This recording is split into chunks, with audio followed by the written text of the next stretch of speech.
coming. So, Life Stages, or it's actually had a couple of different names. True Stories, Life Stages, Portrait with Words. I'm a faculty member at Otis College of Art and Design, and these are all art students. They're design students, fine arts, digital media, fashion design, all sorts of incredible animation. And so they interview in groups 3 people in your community, and they actually record the interviews and transcribe word for word. So the words that you're going to hear from the storyteller are direct. And what we do is we have actors who are portraying you, and we have these wonderful students who are narrating, basically, and they actually were sort of replicating the actual interview for you in a way. So it's a beautiful project. I love it. It's always an amazing process to watch, and I know that you will enjoy it. We're giving us a movie.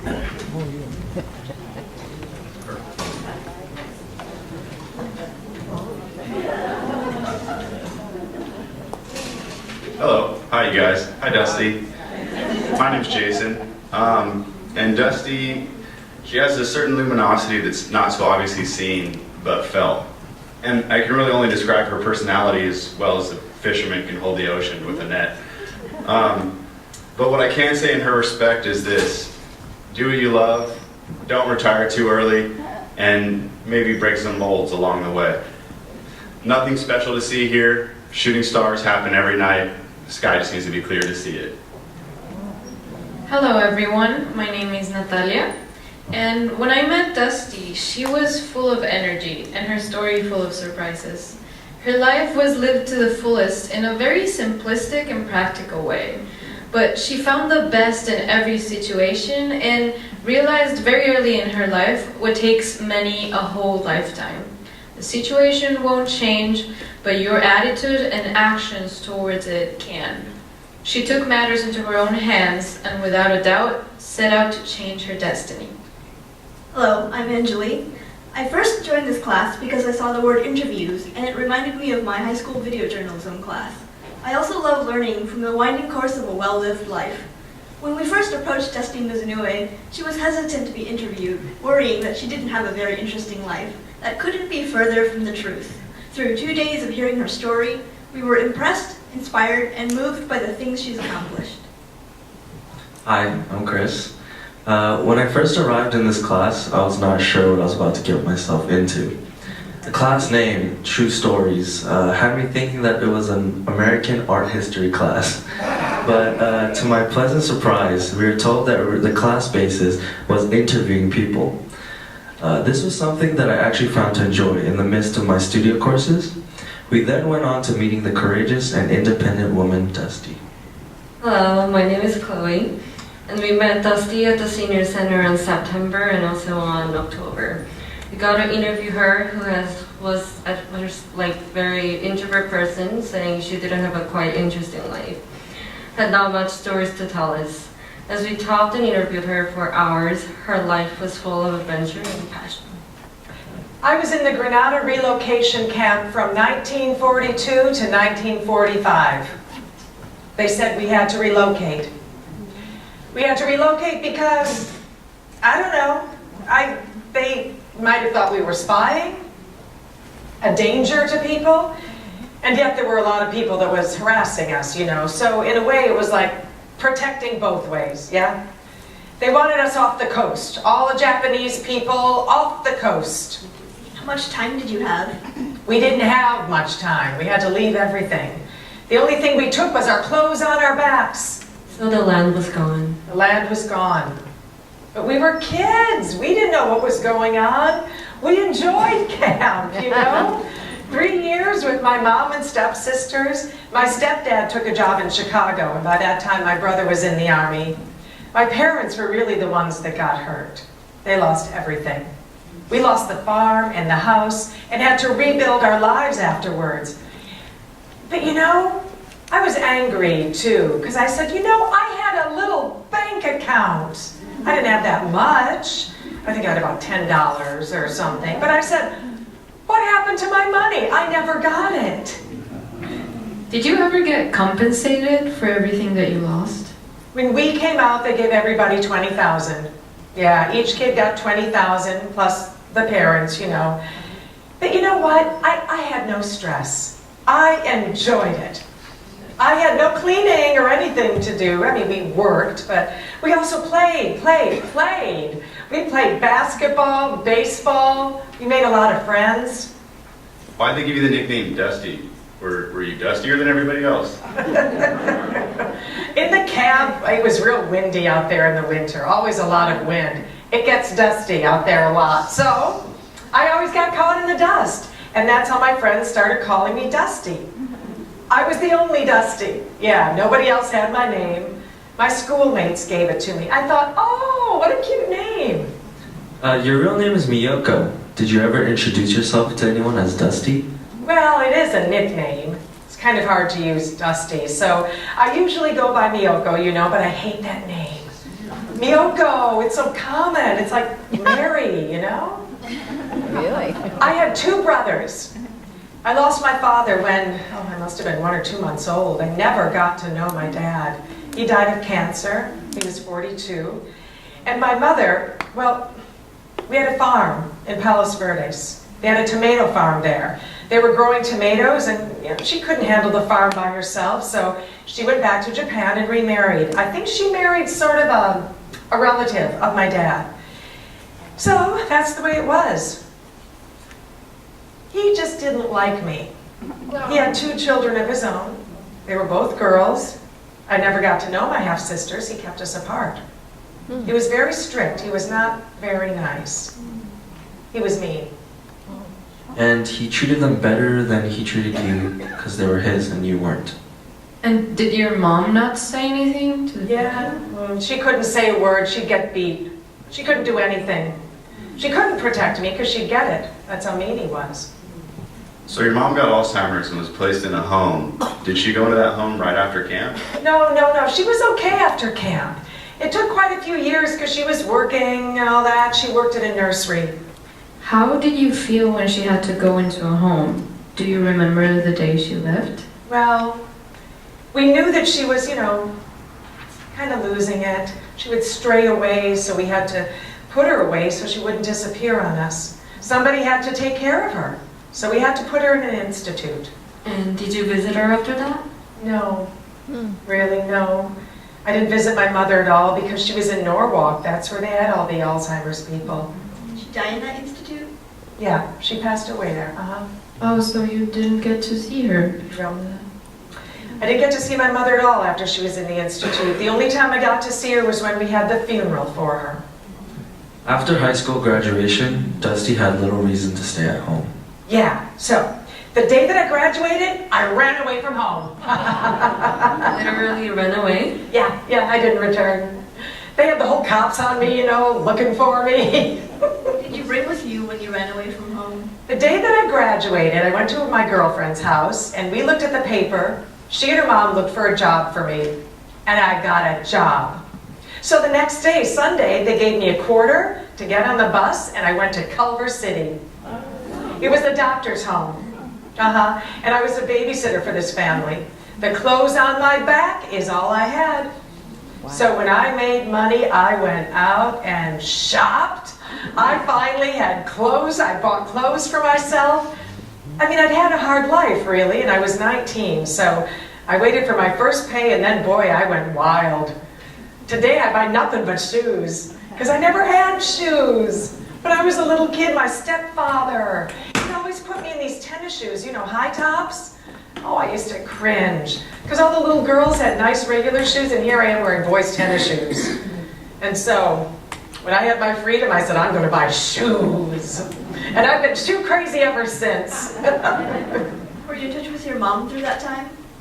No, my mom passed away about 2 or 3 months before I graduated. And how long did you stay with that family? A couple of years.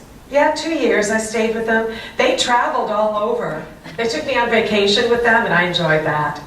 But on my day off, I would go down to First Street, Japanese town there, and I would go down and meet people, and after that I got a job as a waitress. And that's how you met your husband. No, I met Alfred. He had a cleaning business next door to where I was working, at Angle Inn on First Street. Yeah, I met him there, and then we both got into bowling. That was the start of my bowling career.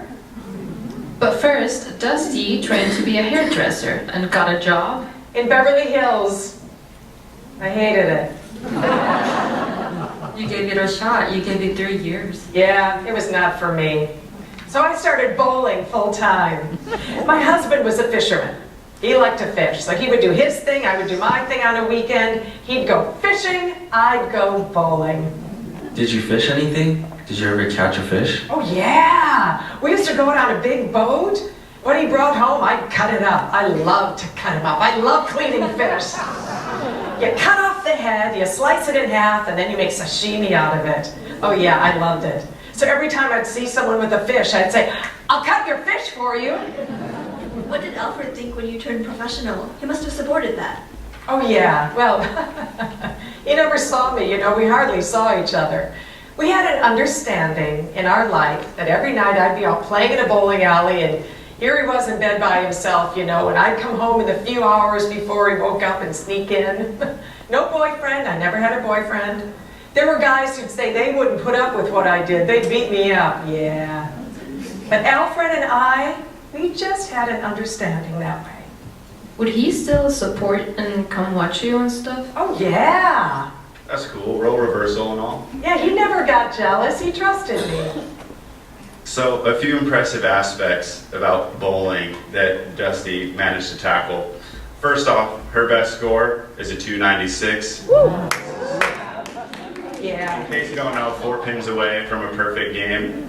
I bet she had a few splits and was able to pick up some of them, but not quite all of them. I can imagine how hard that couple of pins were that got away. She doesn't want to look at me. Another difficult approach to bowling that she managed was a hook shot, where you put spin on the ball so it traverses from one side of the lane to the other, and aim for right behind the first side of the first pin. And this is impressive in its own sake, but to be able to throw it consistently enough to bowl a 296, I think is akin to Dusty's desire to grow and learn and perfect things beyond what, it's inspiring. That's what I'm trying to say. How did you bowl such a high score? Did you have a special technique? Oh yeah. There's a guide on the lane that you follow. All the woods are different colors, so you just go according to the wood. I know you did a lot of active stuff, like sports and that. What did you do on your downtime? Relaxing for me was going bowling. Oh yeah? There was no downtime? Pretty crazy. Did you have a special ball? No, we just used the Brunswick, they call it the Brunswick. All different kinds, really. You just keep changing. What size ball did you use? I personally use a 12. 12. That's too light. That'll bounce away when it hits the pins. Dang, she's like, that's why you don't get strikes, boy. That's right. Uh-huh. What size bowling ball did you use? I used a 16-pound. Jeez, that's heavy. Did you spin bowl? Of course. As a professional, did you have a uniform? Yeah, I guess. Did you wear matching dresses with your team? Pants. No dresses? Pants. Did you have a coach? Oh, no, we were on our own. We learned ourselves.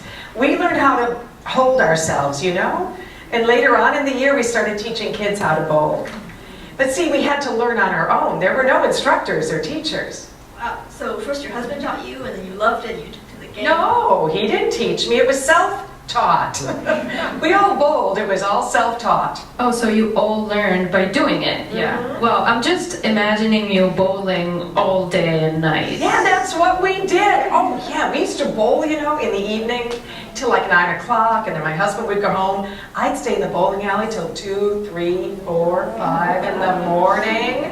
Are you serious? Yeah, making money bowling pot games. And then I was working in a different bowling alley, so I'd go home, sleep a couple hours, then I'd head to work. You were wild. You're a bowling rock star. Oh yeah. Dusty has always loved sports and was athletic all of her life. Because my father was so mean, he wouldn't let me play when I was little. I had no friends. But in 4th grade, I got to play baseball in school. I was a pitcher. I was very good on the monkey bars, too. I wanted to be a gymnast. And when in the camp, I worked hard in the fields, picking beans and watermelon, but I played basketball, too. And then in Gardena High School, I took up archery and soccer and was very sports-minded. I didn't get to play tennis. Wish I had, but I took up golf and was quite good at it.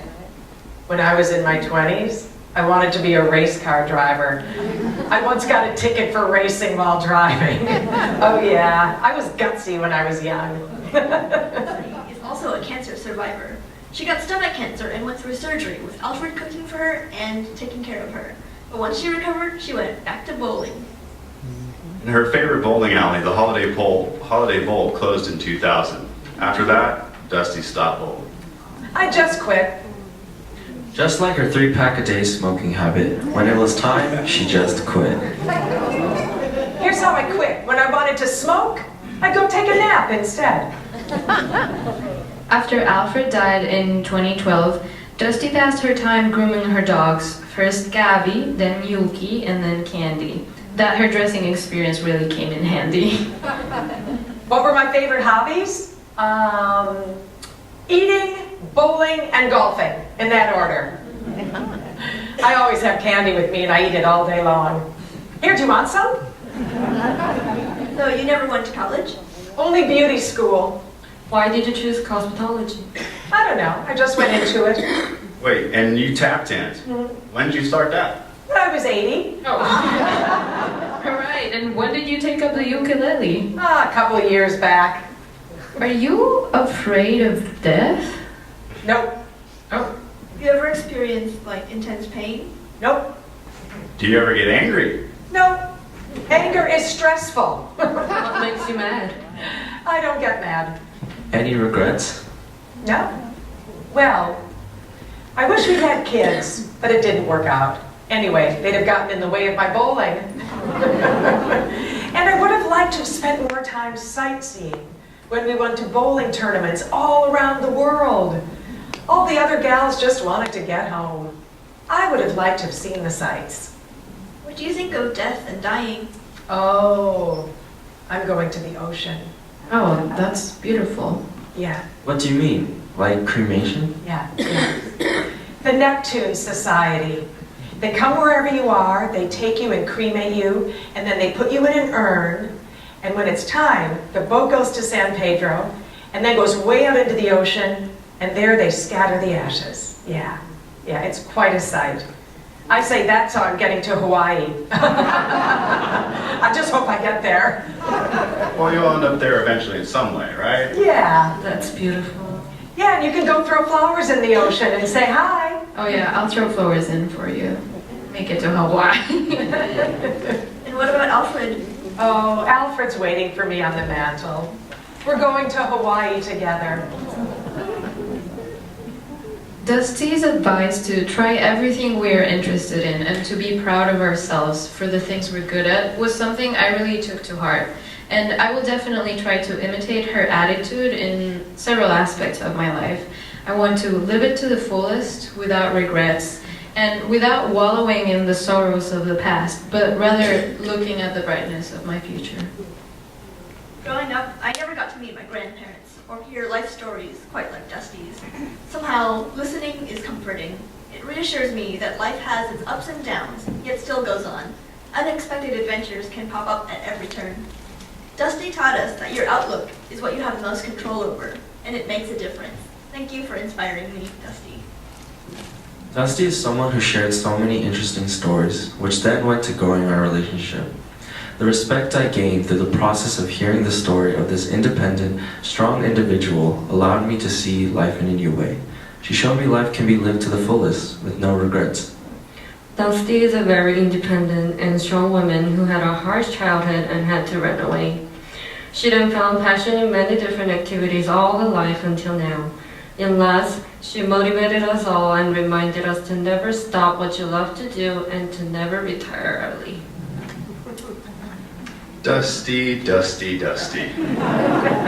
Where to begin? Knock down a few pins? Nah, maybe a little fishing. Ukulele lessons or tap dancing, or just jump right into concentration. Well, life is love and love is life, yet I've never met a life lover quite like this. We plunder and ponders wonder and luster at her lack of discontent, bright-eyed and bashful, hoping for a similar disposition in ourselves, one we can't help to pass to everyone else, as she would most certainly want nothing less. Dusty, Dusty, Dusty. Where shall we begin? I imagine it with a smile, because that's certainly where this will end.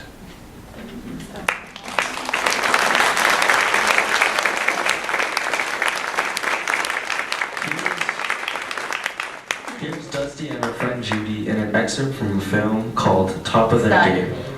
When we're bowling in the league, he says, the day that you beat me average-wise, he says, I'm quitting, I'm going fishing. So then about 4 years later, I beat him and he quit. that was the start of my bowling. And he got me into this thing, and so he had no say-so, because I tell you, we bowl in the league, after the league, we get in the pot game, and I bowl till 4, 5, 6 o'clock in the morning, and he's getting up, and I'm waiting for him to go work so that I can go home and go sleep and go to work. And this is the way my life was. Our ladies traveling, we'd travel. We'd go from, it was a traveling, we'd go to different areas and people would come and watch us. And we all, the 10 teams would all have, you know, each team would have their own color and own coordinated uniform so that, you know, the fans would come and they would watch us. And, you know, we were supposedly the best in Southern California. It's different now. Now it's sort of a different sort of game. It's an individual. But in our day, it was more a team thing, and we were all close. We all, you know, go pick up each other. Certain areas that we used to travel to was so foggy. We'd all have our heads sticking out of the window. Here I am driving. and I had 4 heads sticking out the window.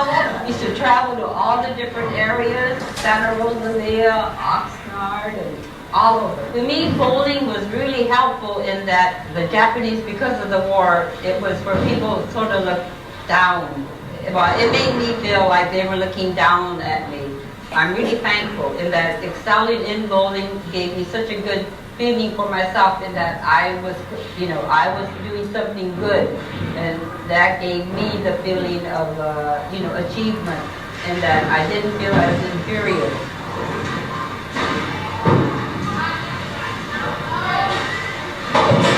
I used to try to beat everybody. In my head, you're friends, but when you're on the lanes, it's, I gotta beat her. And that's, you know, we know that amongst ourselves. I don't know if people understand that, but we were the best of friends, but yet when we're competing, I'm trying to beat her and I'm sure she's trying to beat me. I'm going to beat you. I'm sorry, but I'm going to beat you. Inside, you have to feel you're the best. Yeah. Oh, yeah. I think, you know, and that was the feeling I think you have to have in anything, whether it's work or whatever. You know, you have to have that desire, love of whatever you're doing. That makes it easier, makes life easier, keeps you happy.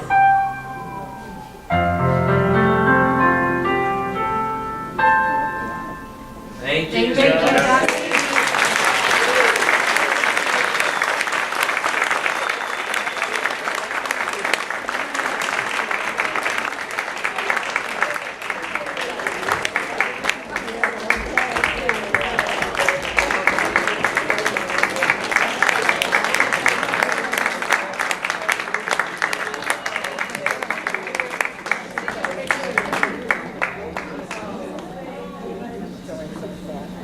Take a photo of you, Dusty. Are you ready?